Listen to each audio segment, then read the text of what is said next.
Captain Elena Rodriguez stood on the bridge of the USS Meridian, watching the sun rise over the Pacific Ocean. The morning light hit the ship's metal surface, making it shine like a silver blade cutting through the dark water. She had been in the Navy for 15 years, commanding different ships, but nothing had prepared her for this moment. The Meridian was not just any ship. It was the most advanced destroyer the world had ever seen. Every piece of technology on board was years ahead of anything their enemies had. The missile systems could lock onto targets from 50 miles away and hit them with perfect accuracy. The electromagnetic pulse cannons could shut down entire enemy fleets without firing a single bullet. Even the radar system could detect a small boat hiding behind an island from incredible distances. Elena walked through the narrow corridors of the ship, her boots making soft sounds on the metal floor. Everywhere she looked, she saw her crew, preparing for what everyone knew would be the biggest naval battle in decades. The intelligence reports had been clear. Enemy forces were gathering in the South Pacific, and they had to be stopped before they could threaten the shipping lanes. That kept the world economy running. In the weapons room, she found Lieutenant Tony Kim checking the missile guidance systems one more time. His fingers moved quickly over the computer screens, running diagnostics that would have taken hours just 10 years ago. Now, the artificial intelligence built into the ship could run these checks in minutes. "Everything looking good, Lieutenant?" Elena asked, watching the green lights flash across the control panel. "Better than good, Captain," Tony replied with a confident smile. "These systems are so advanced, they practically run themselves. I can calculate wind speed, ocean currents, target movement, and about 50 other variables faster than any human ever could. Once we lock onto a target, there's no way it can escape." Elena nodded, but something in her chest felt tight. Her grandfather, Roberto, had fought in World War II on ships that barely had radar. He used to tell her stories about battles where sailors had to aim cannons by eye and hope for the best. "The strongest weapon is the human heart, Elena," he would say while they sat on his porch in San Diego. "Machines can break down, computers can fail, but a person with courage and quick thinking, that's something you can always count on." She remembered asking him once why he never seemed impressed by all the new technology the Navy was using. He had laughed and pointed to his chest. "Because this," he said, tapping over his heart, "this is what wins battles. Not the fanciest gun or the smartest computer, the person behind it all." Elena walked up to the main deck, where she could see the rest of their fleet spread out across the ocean. 12 ships in total, each one loaded with the most advanced weapons money could buy. The aircraft carrier USS Independence sailed in the center, its deck covered with fighter jets that could reach any target within 1,000 miles. Around it, destroyers and cruisers formed a protective circle, their radar systems constantly scanning for any sign of enemy movement. Petty Officer David Chun was checking the ship's communication equipment near the main antenna. Elena had served with David for 3 years, and she knew his story well. He had been a mixed martial arts fighter before joining the Navy, training for the Olympics until a knee injury ended his dreams. He had joined the military looking for a new purpose, and he had found it in keeping the ship's crew safe. "How are the communications looking, David?" Elena asked, stopping beside him. "Crystal clear, Captain. We can talk to command headquarters, like they're standing right next to us. The satellite links are so strong, we could probably stream movies if we wanted to," David said. Adjusting a few settings on the radio panel, Elena watched him work. David was one of those people who seemed, to understand technology without really trying. But she also knew that underneath all his technical skills, he was still a fighter. She had seen him training other crew members in hand-to-hand combat during their off hours. It was probably unnecessary. Modern naval battles were fought with missiles and computers, not fists and elbows. But something about his dedication reminded her of her grandfather's words. The ship's intercom crackled to life. "All hands, this is the captain. We are approximately 6 hours from the combat zone. All department heads report to the bridge for final briefing." Elena made her way back to the bridge, where her senior officers were already gathering around the large table in the center. The table's surface was actually a giant computer screen that could display maps. satellite images, and real-time data from around the world. Right now, it showed their position and the estimated location of enemy forces. "Ladies and gentlemen," Elena began, looking at each of her officers, "what we're about to face is unlike anything we've seen before. Intelligence suggests the enemy has at least 20 ships, including 2 aircraft carriers and several submarines. But we have something they don't, the most advanced naval technology ever created." She pointed to different areas on the map. "Our missile systems can hit targets before they even know we're there. Our electronic warfare capabilities can jam their communications and disable their weapons. The Meridian alone has enough firepower to take on half their fleet." The officers nodded confidently. Commander Lisa Park, the ship's weapons officer, spoke up. "Captain, our targeting computers have been running simulations all week. Based on the enemy ship types and their likely formations, we should be able to eliminate their main threats within the first hour of engagement. The AI systems are showing a 94% probability of mission success," added Lieutenant Commander Ryan Torres, the ship's tactical officer. "Honestly, Captain, this feels almost too easy. Our technology is so far ahead of theirs, it's like bringing a machine gun to a knife fight." Elena looked around the room at her confident officers and felt that same tight feeling in her chest. Everything they were saying made sense. The Meridian was incredible. Their weapons were the best in the world. Their computers could calculate things faster than any human mind, but her grandfather's voice kept echoing in her head. She remembered one story he told about a battle in the Philippines, where his ship's main guns had jammed right in the middle of a fight. The crew had to use the ship's smaller guns and even threw whatever they could find at enemy planes flying overhead. They won the battle not because they had better weapons, but because they refused to give up. "I want everyone to remember something," Elena said, her voice serious. "All this technology is incredible, but it's just tools. The real strength of this ship is not in our computers or our missiles. It's in each one of you. If something goes wrong, if our systems fail, I need to know that every person on this ship will find a way to complete the mission." Some of the officers looked at her strangely. Why would their systems fail? The Meridian had backups for the backups? Everything had been tested hundreds of times, but Elena continued. "I've been thinking about our training exercises. Every time, we've relied completely on our automated systems. What happens if those systems go down? What happens if we have to fight like sailors did 50 years ago?" "Captain," Commander Park said carefully, with all due respect, "the chances of all our systems failing at once are practically zero. The enemy doesn't have the capability to shut down our technology." "You're probably right," Elena replied, "but humor me. I want every department to have a backup plan that doesn't rely on computers. I want our gunners to practice manual targeting. I want our communications people to know how to use signal flags. I want everyone to remember that before we had all this fancy equipment, sailors still won battles." The officers agreed, though Elena could see they thought she was being overly cautious. As they left to prepare their departments, Elena remained on the bridge, staring out at the ocean ahead. In a few hours, they would meet the enemy. All the intelligence reports, all the computer models, all the advanced weapons pointed to an easy victory.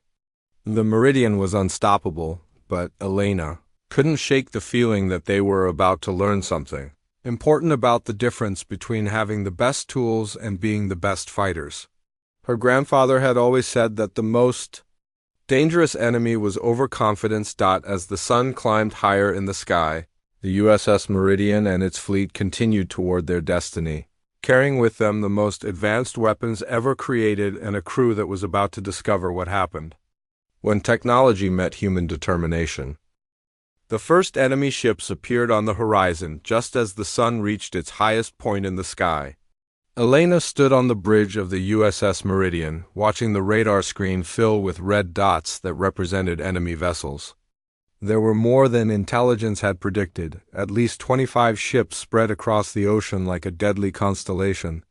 "Contact bearing 270 degrees, range 42 miles, called out radar operator Jessica Wong from her station. "I'm counting. 26 surface contacts, multiple size classifications. Looks like they brought everything they had, Captain. Elena felt her heart rate increase, but her voice remained calm.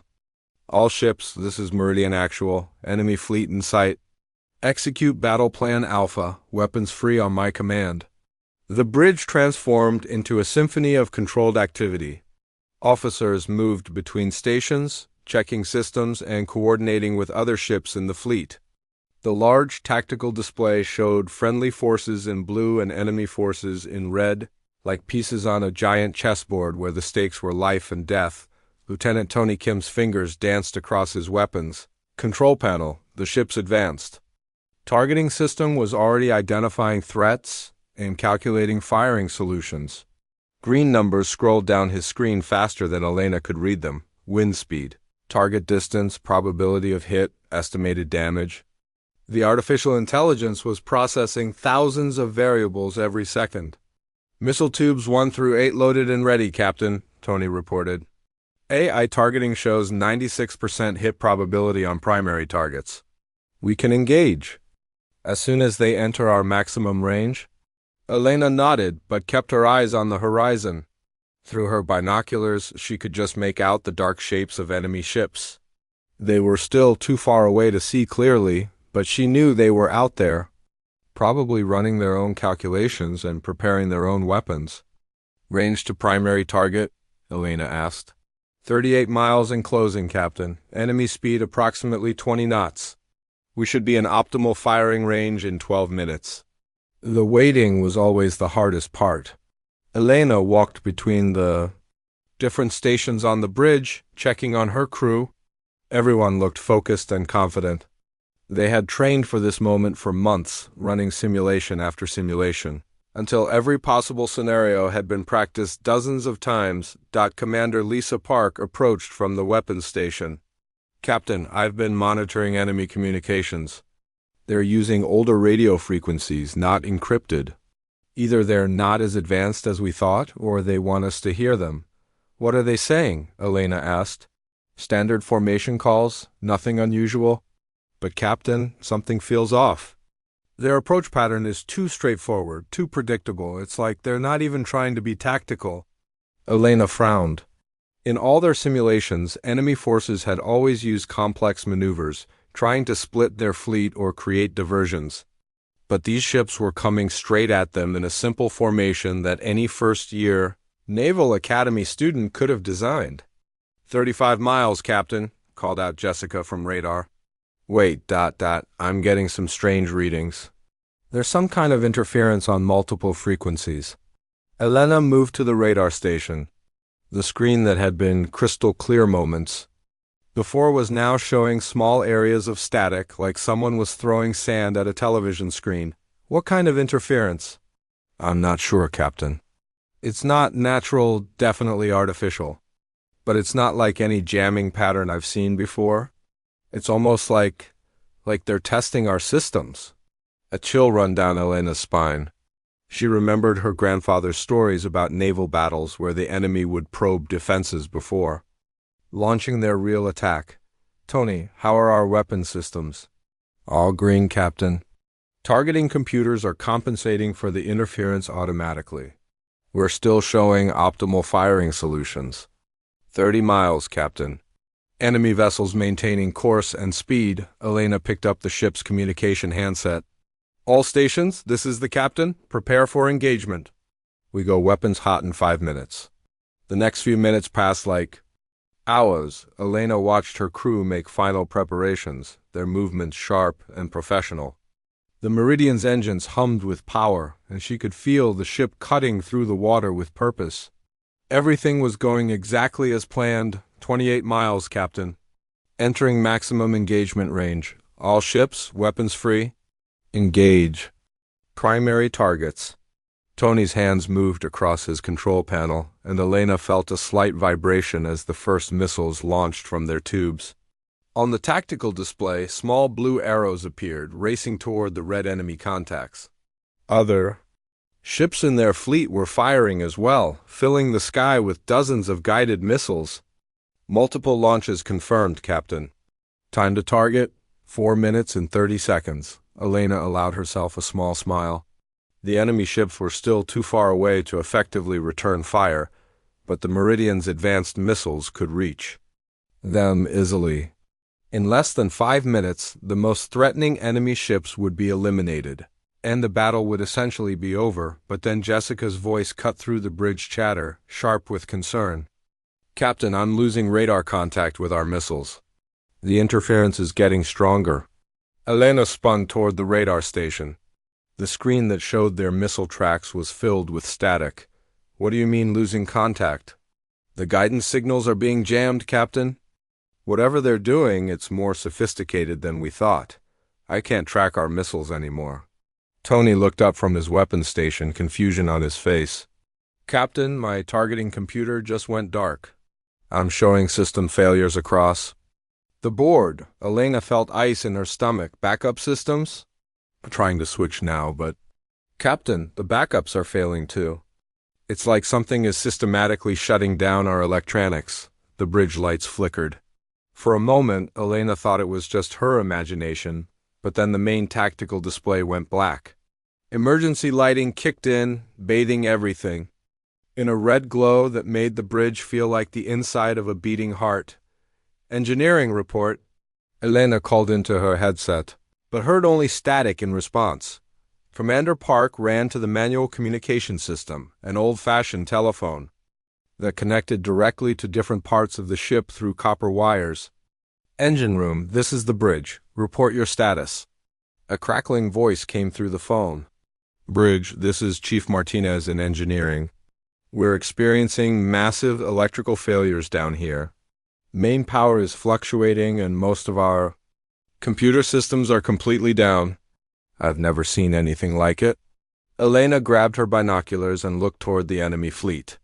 They were close enough now that she could see individual ships clearly.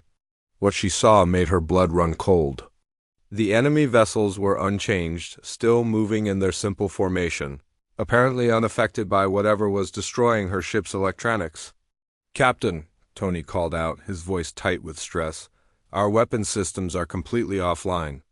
Missiles, guns, everything?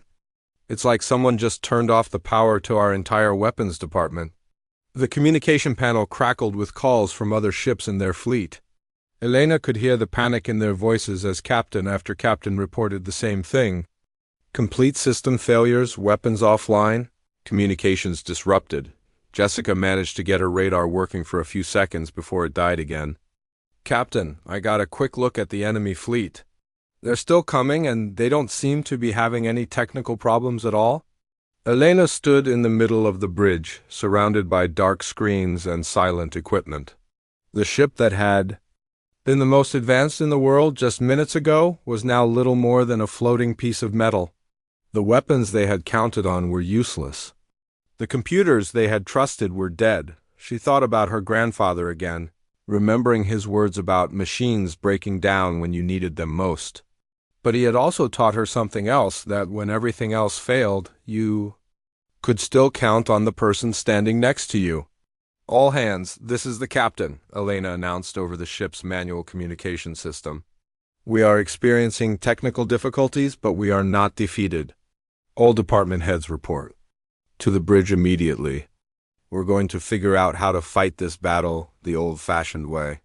As her officers gathered around her in the red emergency lighting, Elena realized that the real test was just beginning. They had prepared for a high-tech battle and instead found themselves in something much more primitive and dangerous. The enemy had somehow turned their greatest strength into their greatest weakness, but they were still alive, still floating, and still had something the enemy couldn't take away: the determination to find a way to win, no matter what. Elena stood in the red emergency lighting of the bridge, watching her senior officers file in one by one. Their faces showed a mixture of confusion, frustration, and barely controlled fear. These were some of the most experienced naval officers in the fleet, but none of them had ever faced a situation like this. Commander Lisa Park arrived first, followed by Lieutenant Tony Kim and Chief Engineer Roberto Martinez, who had climbed up from the engine room with grease on his hands and worry in his eyes. Behind them came David Chun, the former martial arts fighter who had become their communications specialist. "Give me a complete status report," Elena said. Her voice cutting through the tension. Chief Martinez spoke first, wiping his hands on a rag. "Captain, I've been in the Navy for 22 years, and I've never seen anything like this. It's not just a power failure or a computer virus. Something is systematically shutting down every electronic system on this ship. Our main engines are still running because they're mostly mechanical, but everything else is dead or dying. What about weapons?" Elena asked. Tony shook his head grimly. "Completely offline, Captain. The missile guidance systems, the automated guns, even the basic firing controls. It's like someone reached into our ship and turned off everything that makes us dangerous." "Communications with the fleet?" David answered this one. "Spotty at best, Captain. I can get through to some ships using the old radio backup systems, but most of our advanced communication equipment is down.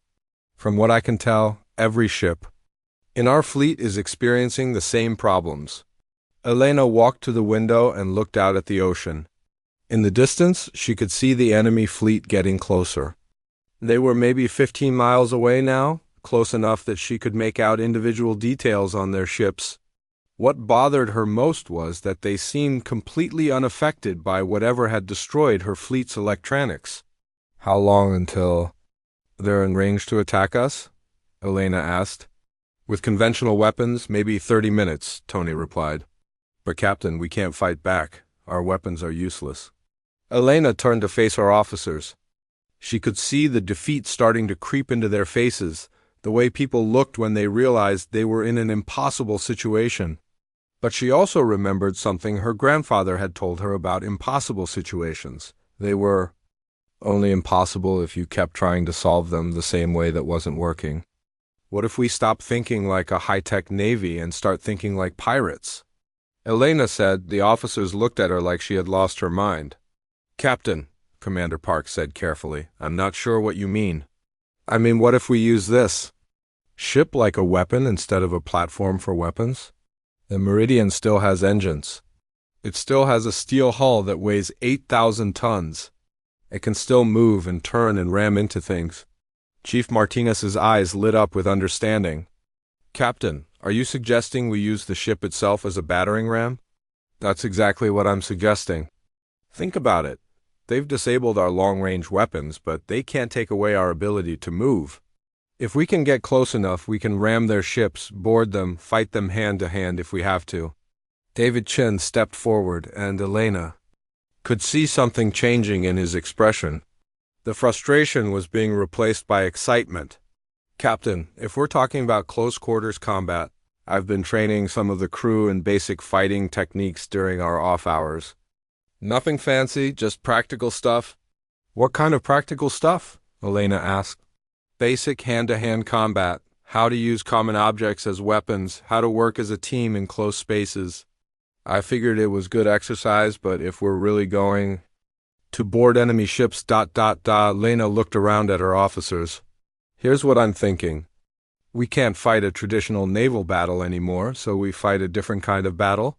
We use our ship's speed and weight to get close to their ships. We ram them, disable them, and then we board them with whatever weapons we can find." "Captain," Tony said, "that's incredibly dangerous. Naval combat hasn't been fought that way in over 100 years. "Which is exactly why they won't expect it," Elena replied. "They've prepared for a high-tech battle with missiles and computers. They probably have no idea how to handle old-fashioned ship-to-ship combat." Chief Martinez was nodding enthusiastically now. "The engine room still has plenty of power, Captain. I can give you all the speed you want. And the hull is reinforced. We could ram a ship twice our size and come out on top." Elena picked up the manual communication handset. "All hands, this is the captain. We are about to engage the enemy using unconventional tactics. I need every department to prepare for close-quarters combat. Engineering, I want maximum speed. Available on my command. All crew members not essential to ship operations, report to your department heads for combat assignments." She turned back to her officers. "David, I want you to take charge of training our boarding parties. Use anyone who's willing to fight. Show them how to use whatever we have as weapons, wrenches, tools, anything that can help us win a fight. Yes. Captain, I've got about 30 crew members who've been training with me. They're not professional fighters, but they're motivated and they learn fast. Tony, I want you to work with Chief Martinez on coordinating our ramming attacks. Figure out the best angles, the best speeds, how to do maximum damage to their ships, while keeping us operational. Understood, Captain. Commander Park, you're in charge of organizing our makeshift weapons. Anything that can cut, stab, or knock someone down. Also, see if any of our emergency flares or signal devices can be used as weapons. Elena looked out the window again. The enemy ships were getting closer, and she could see that they were starting to spread out into an attack formation. They probably thought the disabled American fleet would be easy prey. Captain? David said. There's something else. I've been watching the crew since our systems went down. At first, everyone was scared and confused. But now that they know we have a plan, they're getting angry. These sailors didn't join the Navy to hide behind computers. They joined to fight for their country. Elena smiled for the first time since the battle began. Then let's give them a fight they'll never forget. Over the next 20 minutes, the USS Meridian transformed from a high-tech destroyer into something that would have been familiar to naval fighters from centuries ago. Crew members who had spent their careers operating computers and radar systems were now learning how to swing wrenches and use rope as weapons. In the engine room, Chief Martinez and his team were preparing to push the ship's engines beyond their normal limits. On the main deck, David Chun was showing groups of sailors basic fighting techniques, how to work together, how to use their environment, how to turn ordinary tools into effective weapons. Elena watched it all from the bridge, and she realized something amazing was happening. Her crew wasn't just adapting to the situation, they were embracing it. The fear and confusion from earlier had been replaced by determination and excitement. They were remembering something that all the advanced technology had made them forget. They were warriors. Captain, Jessica called from the radar station, where she had managed to get a basic system working. Enemy fleet is 8 miles out and closing. They're moving into attack formation. Elena picked up her binoculars and studied the approaching ships. They looked confident, probably expecting to find helpless targets. Instead, they were about to face something much more dangerous, a crew of highly trained sailors who had been pushed into a corner and given nothing left to lose. All stations prepare for ramming speed, Elena announced. We're going to show them what happens when you take away our toys but leave us our fighting spirit. The USS Meridian began to pick up speed, its engines roaring with power as it headed straight toward the enemy fleet. On the deck, sailors stood ready with improvised weapons and centuries-old fighting techniques. It was going to be the most unusual naval battle in modern history. The USS Meridian cut through the waves like a knife, its engines pushed to their absolute limit. Elena stood on the bridge, feeling the ship vibrate beneath her feet as Chief Martinez squeezed every ounce of power from the machinery below. Through her binoculars, she could see the enemy flagship directly ahead, a massive destroyer that looked like it had been built for intimidation rather than speed. Distance to target, Elena called out. 2 miles and closing fast, Captain, Jessica reported from her makeshift radar station. Enemy ship is turning to present its broadside. They're trying to bring their weapons to bear. Elena watched the enemy ship's movement. They were following textbook naval tactics, positioning themselves to use their maximum firepower. What they didn't understand was that the Meridian was no longer following any textbook. All hands prepare for impact in 90 seconds, Elena announced over the ship's communication system. Remember, this is just the beginning. Once we hit them, the real fight starts. On the main deck, David Chen stood with 30 crew members, who had volunteered for the boarding party. They looked nervous but determined, gripping wrenches, crowbars, and pieces of metal pipe that would serve as their weapons. David had spent the last 20 minutes going over the plan one more time. Listen up, David said, his voice carrying the authority of someone who had spent years training fighters. Once we ram their ship, we'll have maybe 30 seconds before they recover from the shock. That's when we board. Stay together, watch each other's backs, and remember what I taught you about using your surroundings? Petty Officer Carlos Rivera, a mechanic from the engine room, raised his hand. David, what if they have guns? They probably do, David replied honestly. But in close quarters, a gun isn't always better than quick thinking and teamwork. Stay low, move fast, and don't give them time to aim. Elena felt the ship lurch slightly as Chief Martinez made a final adjustment to their course.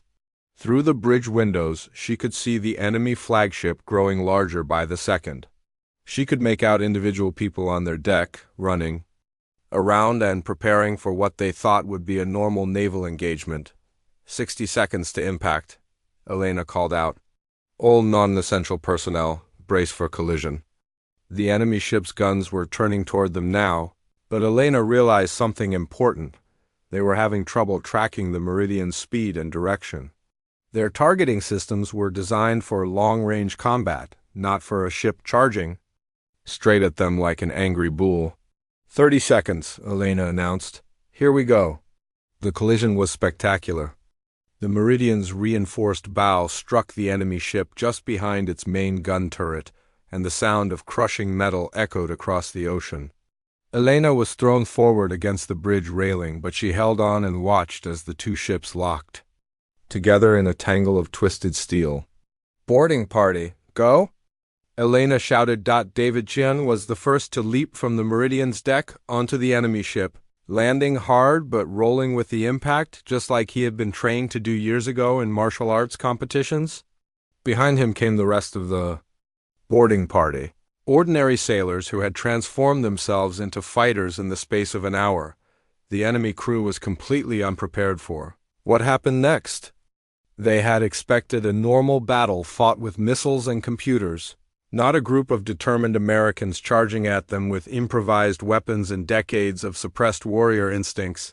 David found himself face to face with an enemy sailor who was trying to bring a rifle to bear. Without thinking, David's training took over. He stepped inside the rifle's range, grabbed the weapon with both hands, and delivered a sharp elbow strike to the man's solar plexus. The sailor doubled over, and David took the rifle. Carlos, on your left, David shouted, seeing another enemy crew member approaching the mechanic from behind.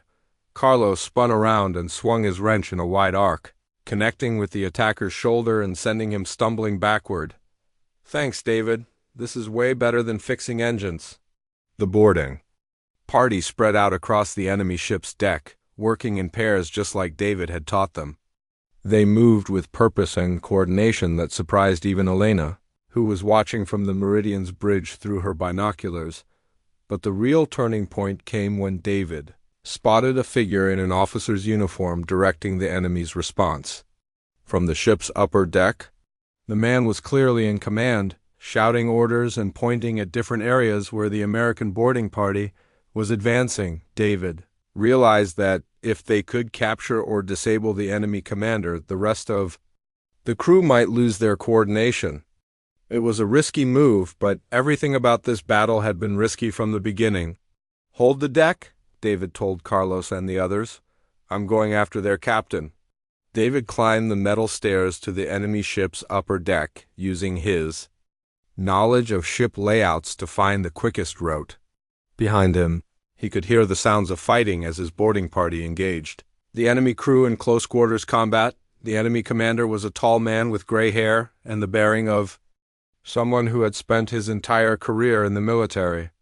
He was standing near what looked like a communication station, probably trying to coordinate with the rest of his fleet. When he saw David approaching, he reached for the pistol at his side, but David had spent 15 years training for moments exactly like this one. Every hour he had spent in the gym, every competition he had fought, every dream of Olympic glory that had been crushed by his knee injury, all of it focused into this single moment. The enemy commander was fast, but David was faster. As the pistol came up, David stepped forward and to the side, just like he had done thousands of times in training. His left hand grabbed the commander's wrist, controlling the weapon, while his right elbow came around in a perfect arc. The elbow Strike connected just below the commander's ear with surgical precision. It was the kind of technique that David had practiced until it became as natural as breathing, using the hardest part of his arm to target one of the most vulnerable spots. On the human body, the enemy commander dropped like a stone, unconscious before he hit the deck. The pistol clattered away, and David quickly picked it up along with the communication device the commander had been using. David looked at the radio in his hand and made a decision that would change the entire battle. He pressed the transmission button and spoke in the best accent he could manage, trying to sound like the commander he had just defeated. "All ships, this is Admiral Kozlov," David said, hoping he had guessed the commander's name correctly from the name tape on his uniform. "American forces are stronger than expected. Execute withdrawal plan Delta immediately. Repeat, all ships. Withdraw to secondary positions." For a moment, nothing happened. David held his breath, wondering if his desperate gamble had worked. Then, through the radio, he heard responses from different ships in the enemy fleet. "Admiral, this is Captain Petrov, confirming withdrawal order, beginning retreat now." "Admiral, this is Captain Volkov. We are taking heavy damage. Thank you for the withdrawal order." David couldn't believe it was working. The enemy fleet, which had seemed unstoppable just minutes ago, was actually beginning to retreat based on his impersonation of their commander. "Carlos," David shouted down to the main deck. "Tell Captain Rodriguez that the enemy fleet is withdrawing. We did it." Carlos looked up at David with amazement. "How did you manage that?" David held up the radio and grinned. "Sometimes the best weapon isn't the biggest gun or the smartest computer. Sometimes it's just knowing exactly where to put your elbow." The fighting on the enemy ship began to die down as word spread that their fleet was retreating. The enemy crew, seeing their commander unconscious and hearing retreat orders over their own radio, began to surrender rather than continue fighting. From the bridge of the Meridian, Elena watched in amazement as the red dots on Jessica's repaired radar screen began moving away from their position. The enemy fleet was actually retreating, and it had all started with one perfectly placed elbow strike from a former martial arts fighter who had found his true calling in the middle of the most unconventional naval battle in modern history. David Chin stood on the deck of the captured enemy ship, still holding the radio that had turned the tide of battle. His knee might have ended his Olympic dreams, but he had just used those same fighting skills to save his ship, his crew, and possibly the entire mission. The elbow that changed everything had proven that sometimes the most powerful weapon was simply the human ability to adapt, improvise, and strike at exactly the right moment. 3 hours after the battle ended, Elena Rodriguez stood on the damaged deck of the USS Meridian, watching the sun begin to set over the Pacific Ocean. The ship looked like it had been through a war, which she supposed it had. The bow was crumpled from ramming the enemy destroyer, and there were scorch marks and bullet holes scattered across the hull. But they were alive, they were floating, and most importantly, they had won. Rescue ships were arriving on the horizon, their lights blinking in the growing darkness. The rest of the American fleet was slowly getting their electronic systems back online as whatever had disabled them gradually wore off. But Elena knew that the real victory hadn't come from any technology. It had come from 30 sailors with wrenches and crowbars, led by a former martial arts fighter who had found his true calling in the most unlikely circumstances. David Chun walked up to where Elena was standing, his uniform torn and dirty from the fighting. In his hand, he still carried the enemy radio that had turned the tide of battle. His left elbow, the one that had delivered the decisive blow, was wrapped in a bandage where he had scraped it during the boarding action. "Captain," David said, "I've been monitoring enemy communications. Their fleet is completely scattered. Some ships are heading back toward their home port. Others are requesting permission to surrender. It looks like they have no idea what hit them." Elena smiled and shook her head in amazement. "A few hours ago, we had the most advanced naval technology in the world. Now we look like we've been fighting with sticks and stones. But somehow we won the most important battle any of us will probably ever fight." "It's funny," David said, looking out at the ocean. I spent years training to be an Olympic fighter, dreaming about that one perfect moment when everything I had learned would come together. I thought that moment was lost forever when I hurt my knee, but it turns out I was just waiting for the right fight. Chief Martinez climbed up from the engine room, wiping his hands on a rag that was even dirtier than he was. His face was tired but proud. "Captain, I've got good news and bad news. The good news is that our engines are still running strong. We can make it back to port under our own power. The bad news is that pretty much every computer system on this ship is going to need to be completely replaced." "How long will that take?" Elena asked. "Months, probably." "But Captain, I've been thinking about something. Maybe we don't want to go back to the way things were. Maybe we learned something important today about the difference between having fancy equipment and knowing how to fight." Elena looked around at her crew, who were busy cleaning up after the battle and helping treat the minor injuries that had resulted from their unconventional combat tactics. There was something different about them now, something that hadn't been there when they had started the day surrounded by the most advanced technology in the world. They looked confident. Not the kind of confidence that came from knowing you had better weapons than your enemy, but the deeper confidence that came from knowing you could handle whatever life threw at you. They had been tested in the most basic way possible, human against human, skill against skill, determination against determination, and they had passed that test. Lieutenant Tony Kim approached the group, carrying a tablet that somehow still worked, despite all the electronic failures they had experienced. "Captain, I've been analyzing what happened to our systems. It looks like the enemy used some kind of electromagnetic pulse weapon that we've never seen before. It was specifically designed to target the frequencies that our most advanced equipment uses, so they knew exactly how to defeat our technology?" Elena asked. "More than that, Captain. They were counting on it. Their entire battle plan was based on the assumption that once they disabled our electronics, we would be helpless. They never considered the possibility that we might fight back using what we used." Elena thought about this for a moment. "So our greatest strength became our greatest weakness until we learned to fight without it." "Exactly. And Captain, there's something else. I've been looking at the tactical data from the battle, and what we did today shouldn't have worked. By every calculation, by every computer model, by every military strategy ever written, we should have lost this fight badly." "But we didn't," David said with a grin. "Because sometimes the most important factor in a battle isn't something you can calculate on a computer."